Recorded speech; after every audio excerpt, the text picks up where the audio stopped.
One of the things that makes Attack on Titan interesting and profound is the fact that this story is nothing less than mysterious and sometimes downright confusing.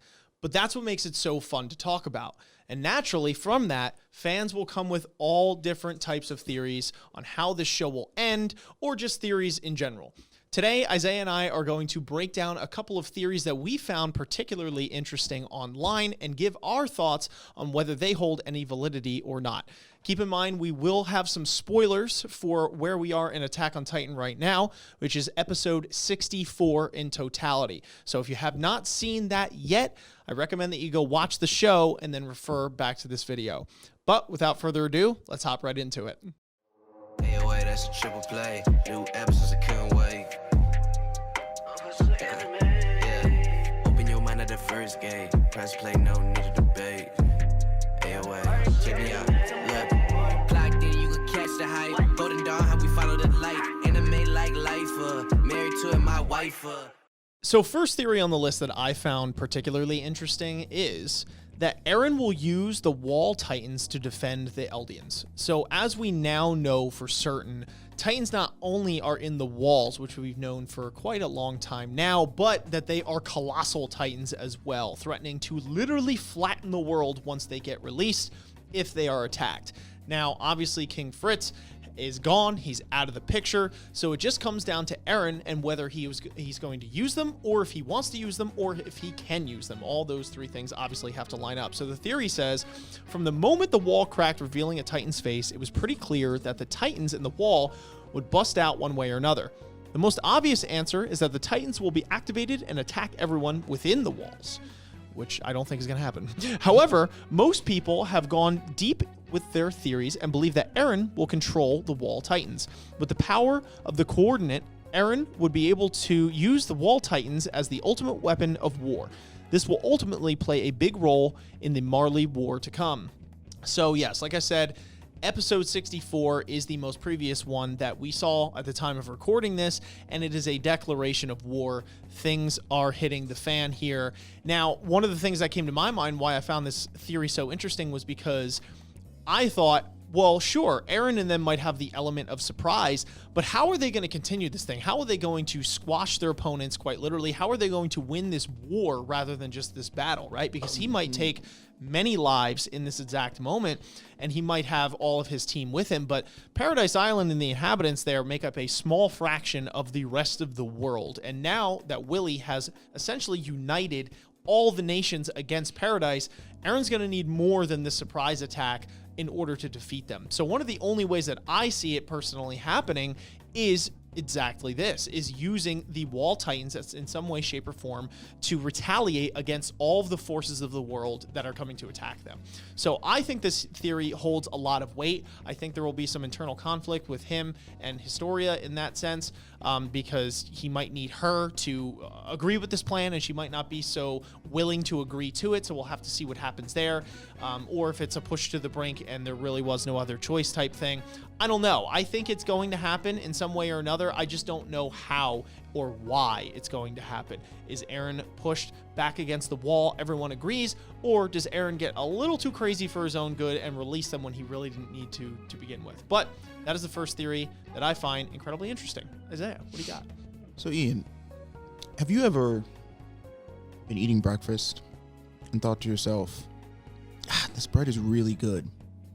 I wonder if there's more uses for it than just making a sandwich, or furthermore, the components that make bread, like yeast.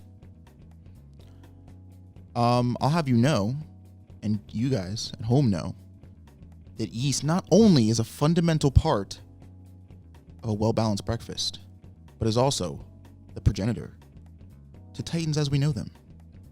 Now, I know you're probably saying, Isaiah, what are you talking about? Yeast and Titans? Doesn't make any sense. Sit down. It's time to educate you. So this wonderful fan theory comes to us from CBR.com, and it states, another fan theory is that Titans are made of yeast. It's due to their physical attributes and their composition of Titans that have led people to this theory. There are many points to be made connecting these similarities between yeast and Titans.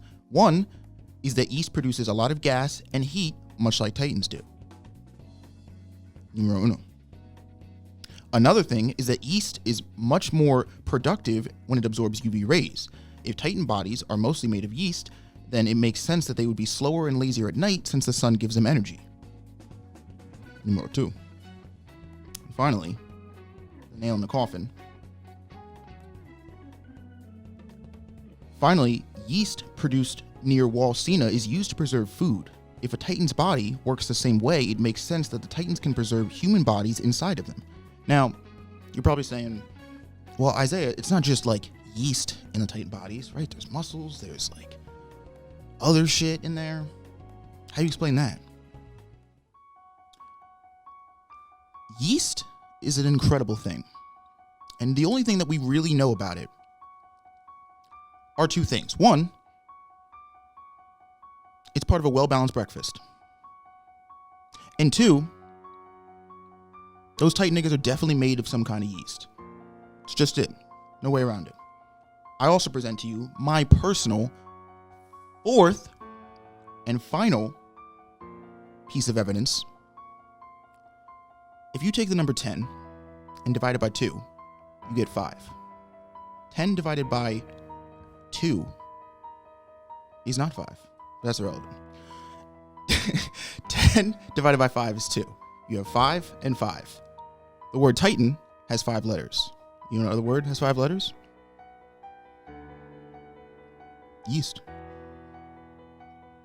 So, in conclusion, Titans are yeast, and the more you know.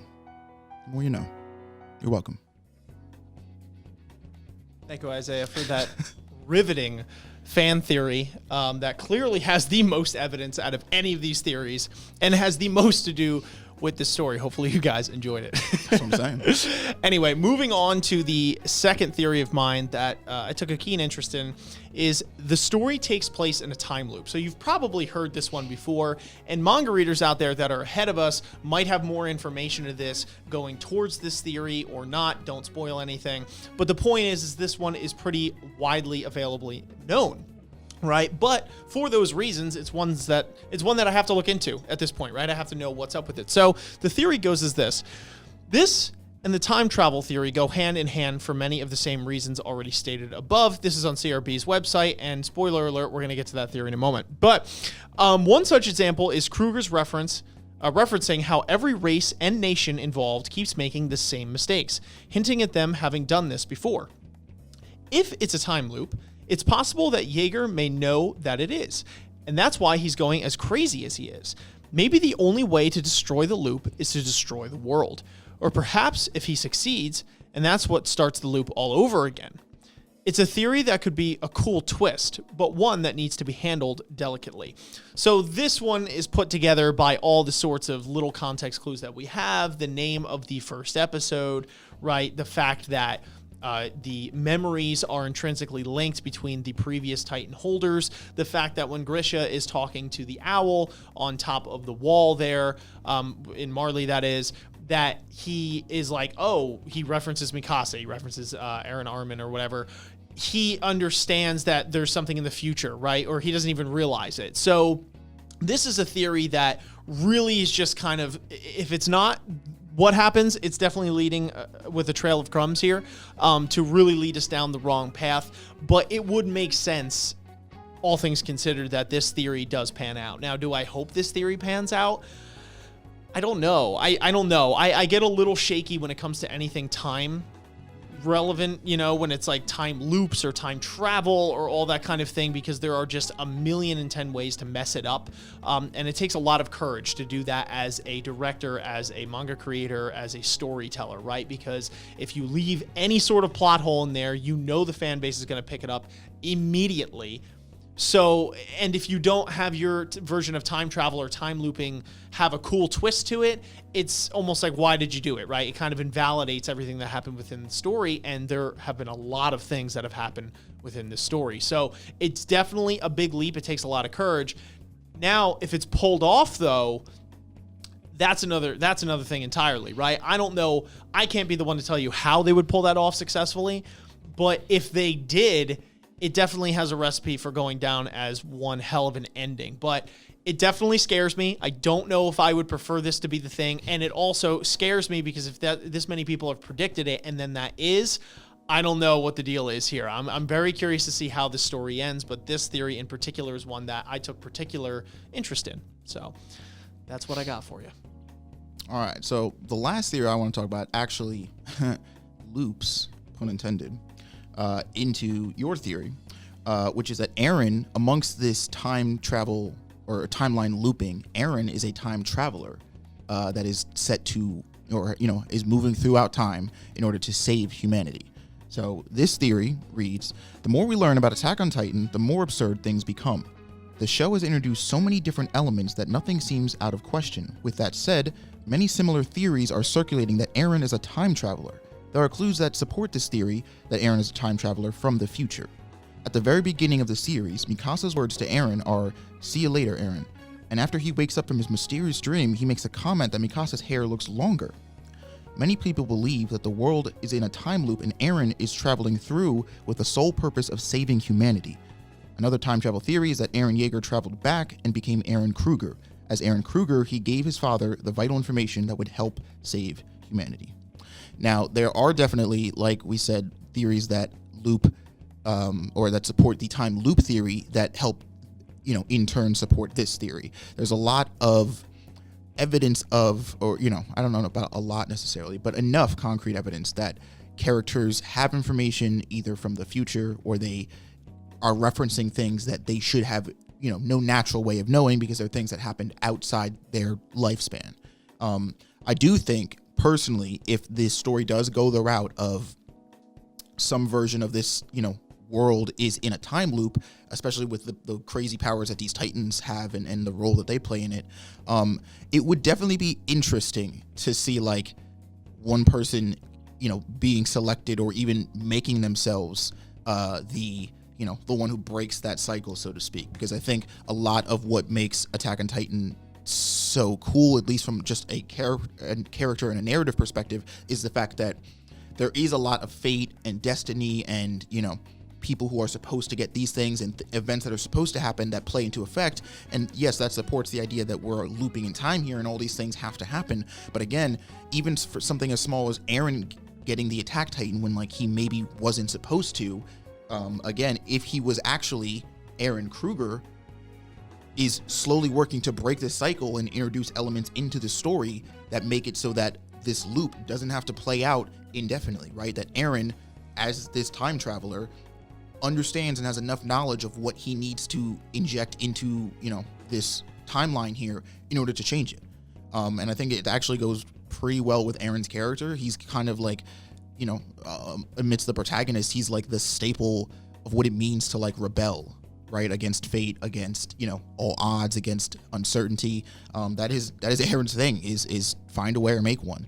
And so I actually think this theory, again, if this story ends up going the route of the time loop, would be a pretty nice way to to wrap things up.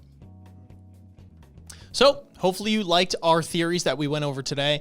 Obviously, we have to give credit to CBR.com because this is where all the theories came from, and obviously the users who initially created them as well. So thank you very much for sharing your theories with us to dissect and judge. But anyway, folks, thank you so much for watching our video. Hopefully you enjoyed it. If you did, comment down below what theories that had a profound impact on you, ones you want to share, ones you like, you dislike, and the ones that we talked about today. How valid do you think they could be? And are Titans made of yeast? But until next time, we'll catch you on the flip. Peace. Titans are made of yeast. And peace. Ninjas are samurais, blaze of the kunais. Find me in the leaf of the cloud, screaming out Bankai. We just some ghouls though, who like seeing parts fly.